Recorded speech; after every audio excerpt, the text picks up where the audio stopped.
মার্কিন president Donald ট্রাম্পের আরোপ করা 10% বৈশ্বিক শুল্ক বাতিল করেছেন মার্কিন বাণিজ্য আদালত।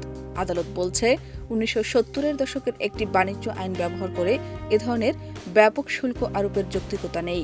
কাতার ভিত্তিক সংবাদ মাধ্যম আল জাজিরার এক প্রতিবেদনে এ তথ্য জানানো হয়েছে। 7 May United States of International Trade ক্ষুদ্র ব্যবসায়ীদের করা এক মামলায় এই রায় দেয়। গত 24 ফেব্রুয়ারি থেকে কার্যকর হওয়া শুল্কের বিরুদ্ধে ব্যবসায়ীরা আদালতে চ্যালেঞ্জ জানিয়েছিলেন। 2-1 ভোটের ব্যবধানে দেওয়া রায়ে আদালত শুল্ক আরোপের সিদ্ধান্তকে প্রশ্নবিদ্ধ করেন। তবে ভিন্ন মত দেওয়া একজন বিচারক মন্তব্য করেন, এই পর্যায়ে বাদীপক্ষকে চূড়ান্ত বিজয়ী ঘোষণা করার সময়ের আগে হয়ে যেতে পারে।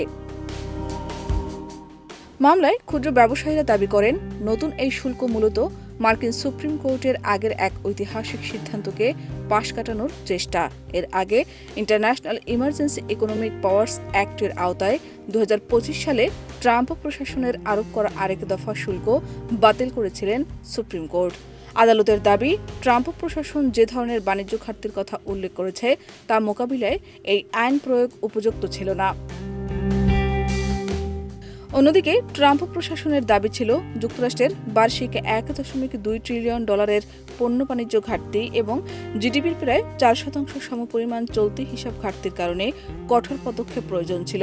তবে অনেক অর্থনীতিবিদ ও বাণিজ্য আইন বিশেষজ্ঞ মনে করছেন, যুক্তরাষ্ট্র বর্তমানে এমন কোনো ব্যালেন্স অব পেমেন্ট সংকটে নেই যা এই ধরনের শুল্ক আরোপকে বৈধতা দিতে পারে। শাহনাজ পারভীন, দেশ রূপান্তর।